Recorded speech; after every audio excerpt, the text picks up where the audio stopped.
Hoy es 9 de septiembre de 2024, un día como hoy, pero del año 2020, hace 4 años, el grupo criminal Ejército del Pueblo Paraguayo, EPP, perpetraba uno de sus últimos grandes golpes y tal vez el más recordado y significativo de los últimos tiempos.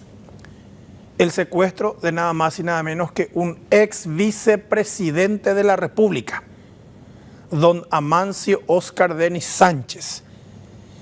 Él fue gobernador, fue parlamentario y fue vicepresidente entre 2012 y 2013, cuando el presidente de la República fue el liberal Federico Franco. Amancio Óscar Denis Sánchez tenía 74 años de edad cuando fue capturado por el EPP hace exactamente 4 años en el predio de su estancia Tranquerita, que queda ya en el distrito de Bellavista Norte, departamento de Amambay, pero a orillas del río Aquidabán, que por su parte constituye el límite con el departamento de Concepción. Vamos a recordar nuestro mapa interactivo acerca del lugar del secuestro. Esto es lo que habíamos preparado para ustedes hace 4 años, pero que hoy permanece tan vigente como ese día, desgraciadamente. El lugar del secuestro, el departamento de Amambay, vemos la ruta PY05, la ruta PY08, los tramos de estas carreteras, el tramo de la ruta PY11, son carreteras que cruzan por los departamentos de Concepción, Amambay y San Pedro, la ciudad de Santa Rosa, La Guaraí, Villaú, Pedro Juan Caballero, Capitán Bado, Upejú y Carapaí, para referenciar a la gente. El secuestro de Amancio Óscar Denis Sánchez ocurrió en el distrito de Bellavista Norte, departamento de Amambay.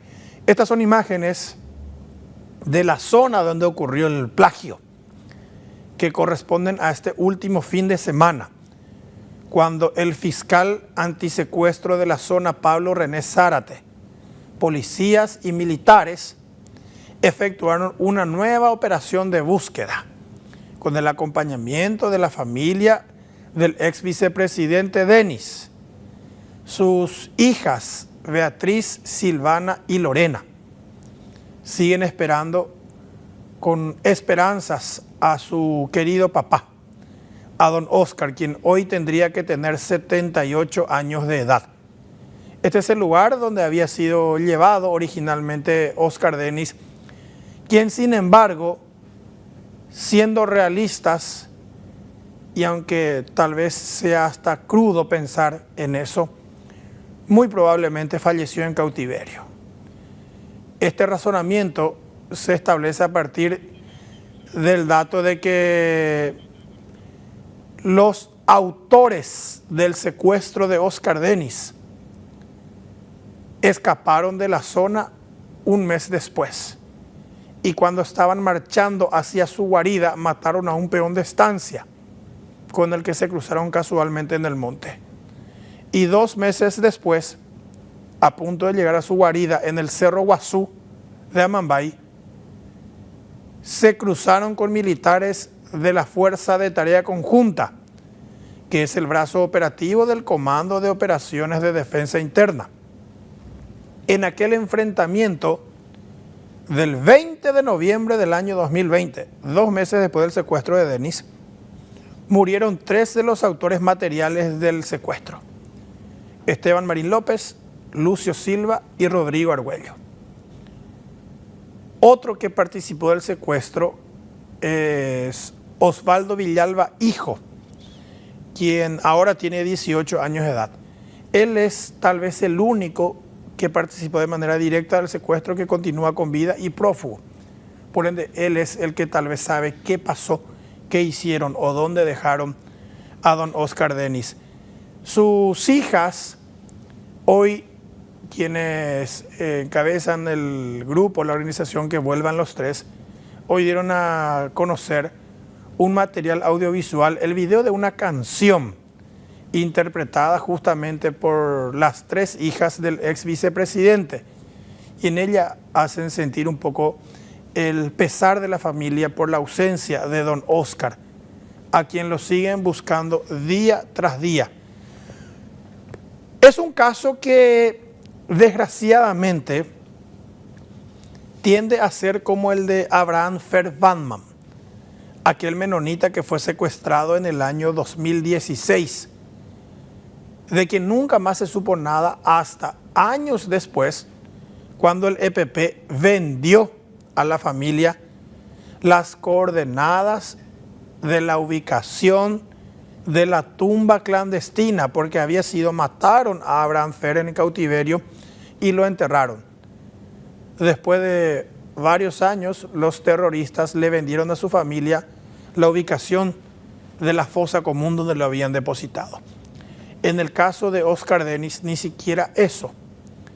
El grupo terrorista EPP había hecho exigencias inalcanzables para la familia, aunque una de ellas se llegó a cumplir, que fue repartir víveres en comunidades supuestamente carenciadas, según el EPP. El secuestro de don Óscar es uno de los 12 que llevó a cabo este grupo terrorista y es uno de los 3 que continúan activos. Cabe recordar que uno de los secuestros del EPP, de hecho oficialmente el más prolongado hasta ahora, es el del policía Edelio Morínigo Florenciano, quien fue capturado el 5 de julio del año 2014, hace ya 10 años. Cuando Edelio, policía, fue compañero de cautiverio de Arlan Figbren, el joven menonita de Paso Tuyá, quien sería liberado esa Navidad, es decir, el 25 de diciembre del 2014. Edelio nunca más volvió. De él también se sospecha que fue asesinado en cautiverio.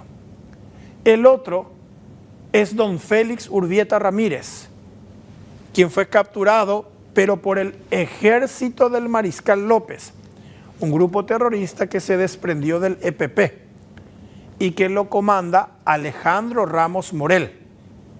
Este grupo EML se llevó a la fuerza a don Félix el 12 de octubre del año 2016, es decir, hace casi 8 años. Llegaron a enviar los secuestradores un video de don Félix que constituyó la prueba de vida. Pidieron un rescate de $150,000. Sin embargo, después los criminales se llamaron a silencio. También se cree que don Félix murió en cautiverio. Tenía 66 años en ese momento.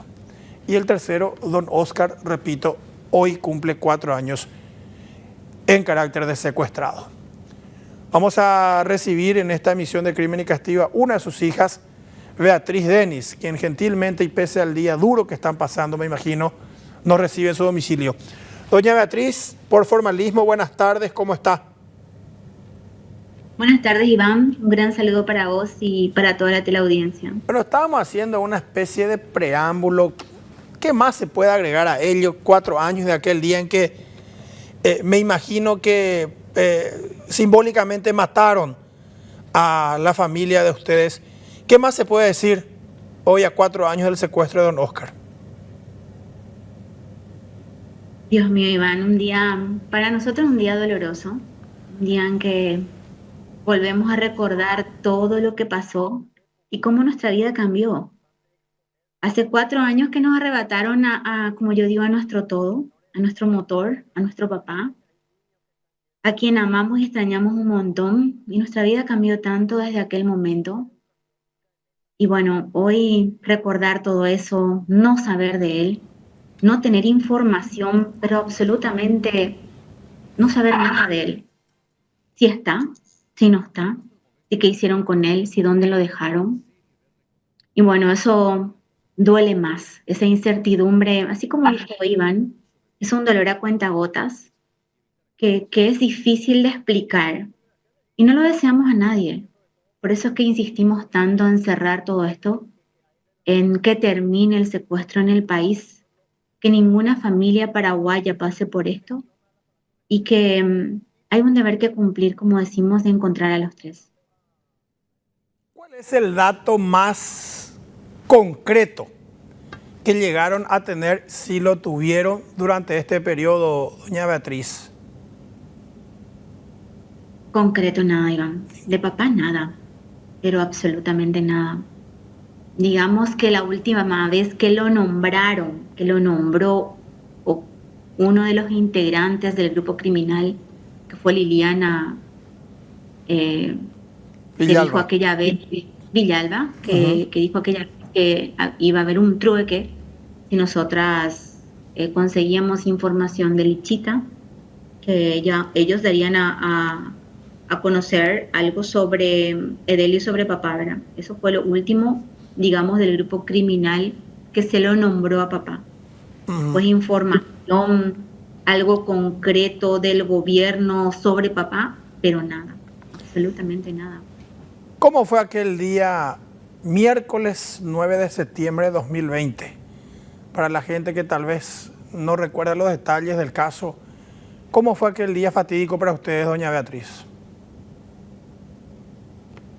Y bueno, un día que no queremos recordar, pero que bueno, hay que recordarlo, y así como hoy que se cumplen 4 años, revivimos todo. Fue una llamada de mamá, en mi caso, que me llamó a mí, diciendo desesperadamente, gritando, que lo habían llevado a papá. Yo no entendía mucho, pensé que habían llevado, que papá quedó, que como andaba enfermo, se había caído, que lo dejaron ahí, que fueron a pedir ayuda, algo así entendí. Pero ella insistía, lo llevaron, y cuando yo volví a preguntar, pero mamá, tranquilízate, que lo vamos a encontrar, que se van a ir a buscarle, no, le llevó, ahí me dice la gente mala. Entonces es como que empecé a entender la película, Iván, y ahí no sabía qué hacer, no sabía a quién llamar, no sabía de qué agarrarme, y gracias a Dios estaba mi hija conmigo, que me acompañó en todo momento, ¿verdad? Porque estábamos en la oficina, yo estaba trabajando.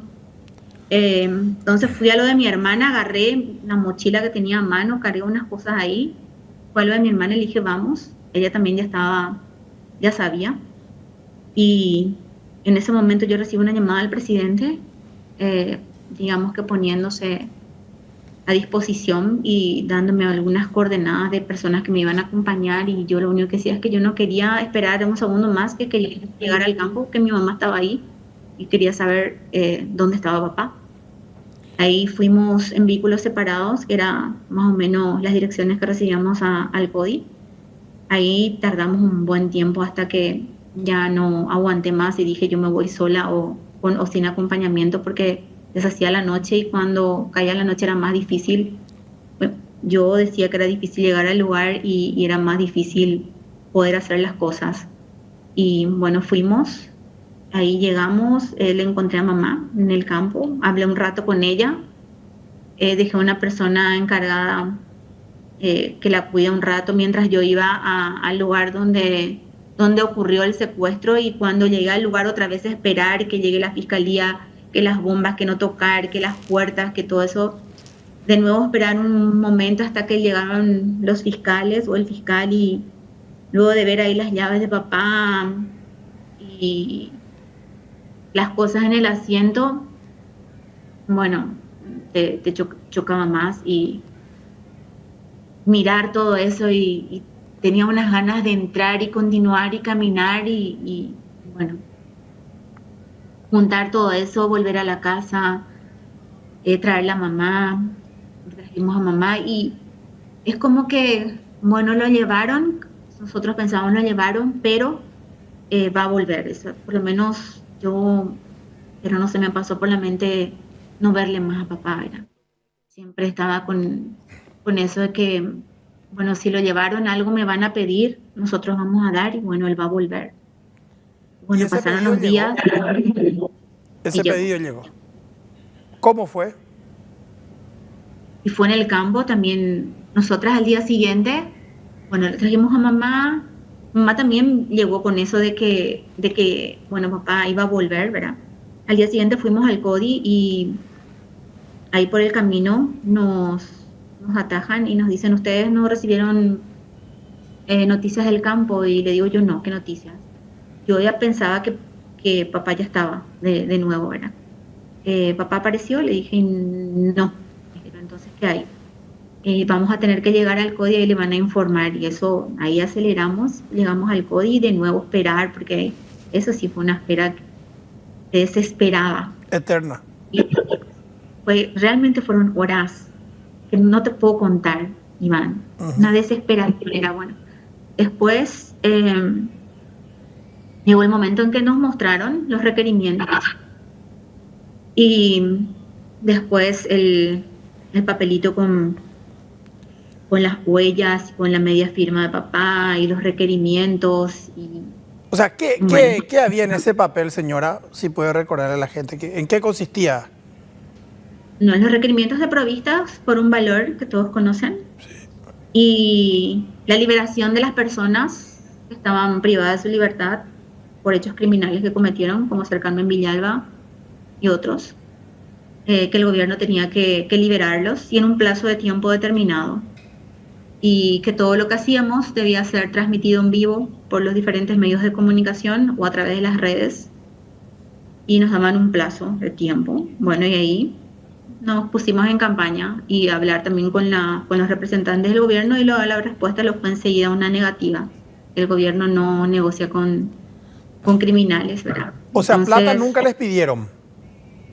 No, fue el importe de $2 millones en provistas, en provisiones a diferentes comunidades del departamento, comunidades que nosotras no conocíamos. Y como especie de prueba de vida era la huella, o sea, esa parte era la tinta de bolígrafo y con ella la huella dactilar de don Oscar. Papá, sí. Por lo menos yo a simple vista puedo decir que era la media firma de papá, pero tampoco podía confirmar, ¿verdad? Y bueno, llevaron ese papel para verificar si eran o no su huella dactilar, ¿verdad? Y quedamos en eso. Y nos pusimos en campaña para conseguir las cosas que solicitaban, ¿verdad? Y más allá de eso, ¿nunca hubo un contacto directo con los secuestradores? No, nunca. Nunca. O sea, la intención de ellos, doña Beatriz, capaz nunca fue luego entonces cobrar un rescate. No fue un secuestro extorsivo. Capaz no haya sido eso. Capaz todo vino a consecuencia de lo que ocurrió una semana antes, o como dijo la fiscal general anterior, ya te lo tenían planificado de antemano, o fue, como dijo también ella, una prueba para Daniel Villalba, que recién empezaba a realizar este tipo de operaciones. Sí. Bueno, se iniciaba el secuestro de papá, ¿verdad? De hecho, eso es lo que dijo la anterior fiscal general, ¿verdad? Y bueno, así empezó nuestro calvario. Pero los requerimientos dejaron también en el establecimiento. El establecimiento estaba en ese entonces rodeado, cercado. Estaban llenos de militares, policías, y los requerimientos dejaron ahí. Es decir, o fueron tan atrevidos o alguien infiltrado dejó esos materiales. Y sí, es lo que siempre nos estamos preguntando o siempre estamos diciendo a las autoridades. ¿Cómo es que si estaba cercado el campo pudieron dejar los requerimientos así sin ningún problema? Es más, Adelio comentó eso, que 2 de los integrantes del grupo salieron muy temprano a la mañana y volvieron al anochecer. Y nosotros, haciendo los cálculos de días, bueno, dijimos que habrán salido para dejar justamente eso, ¿verdad? Esa canción que lanzaron hoy, doña Beatriz, ¿qué es? ¿Qué significa? ¿Qué representa para ustedes? Bueno, ya hicimos tanto, Iván, que también, a pesar de todo, porque nos deben tanto, también cantamos. Y todavía esperamos, como dice la canción, todavía soñamos, todavía esperamos. Y vamos a seguir luchando para tener ese resultado que queremos, que es encontrar a los 3. Vamos a seguir exigiendo porque hay una deuda que cumplir. Tenemos que llegar a papá, no sé cuánto tiempo nos lleve, porque ya son 4 años, para nosotros 4 años interminables. Imagínate para Ñaudulia 10 años, para la familia Urbieta 8 años. Es un morir cada día, es un dolor a cuentagotas, como dije hoy, pero vamos a seguir, con la fe puesta en Dios siempre, y vamos a seguir. Doña Beatriz, gracias por este tiempo, mucha fortaleza para toda la familia. A vos, Iván, muchas gracias por el apoyo de siempre, es importantísimo. Siempre te decimos, Iván, siempre te molestamos a través de mensajes, WhatsApp. Siempre estamos en comunicación contigo, con Mabel, con la gente de ABC, con Aldo aquí en Concepción, a quien apreciamos muchísimo. Y agradecemos de corazón el apoyo que dan a la familia porque realmente es importante. Recordar que 3 paraguayos siguen privados de su libertad y que hay un deber que cumplir es muy importante. Gracias, doña Beatriz Deni, una de las hijas del ex vicepresidente de la República, Óscar Dennis, secuestrado un día como hoy, hace 4 años. Ella decía, tal vez fue una represalia de lo que pasó una semana antes. Bueno, una semana antes, el 2 de septiembre de 2020, el CODI había eliminado en un enfrentamiento contra el EPP a 2 niñas de 11 años, las hijas de los líderes del EPP, que pese a su corta edad, fueron dejadas en la retaguardia, armadas con fusiles, para enfrentarse contra los militares y de ese modo darle tiempo a sus padres para que cobardemente escaparan de aquel campamento que fue asaltado por los militares del Comando de Operaciones de Defensa Interna. Es decir, los propios líderes del EPP llevaron a la muerte a sus 2 hijas y todos para que ellos pudieran escapar. Una semana después, la respuesta de la banda, el secuestro del ex vicepresidente. Ya no sabemos ni cómo pedir, dice, esta vez lo hacemos cantando. Así, las hijas de Óscar Dennis, a 4 años de la desaparición de su padre, piden respuestas.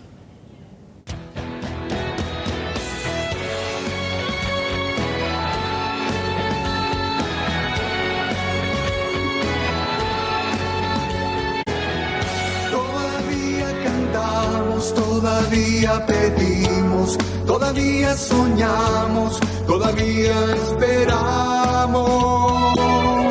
A pesar de los golpes que asestan nuestras vidas, el ingenio del odio desterrando al olvido A nuestros seres queridos, todavía cantamos, todavía pedimos, todavía soñamos, todavía esperamos. que nos digan a dónde han escondido las flores que aromaron las calles persiguiendo un destino. ¿Dónde se han ido? Todavía cantamos, todavía pedimos, todavía soñamos, todavía esperamos. Que nos den la esperanza de saber que es posible, que el jardín se ilumine con las risas y el canto De los que amamos tanto.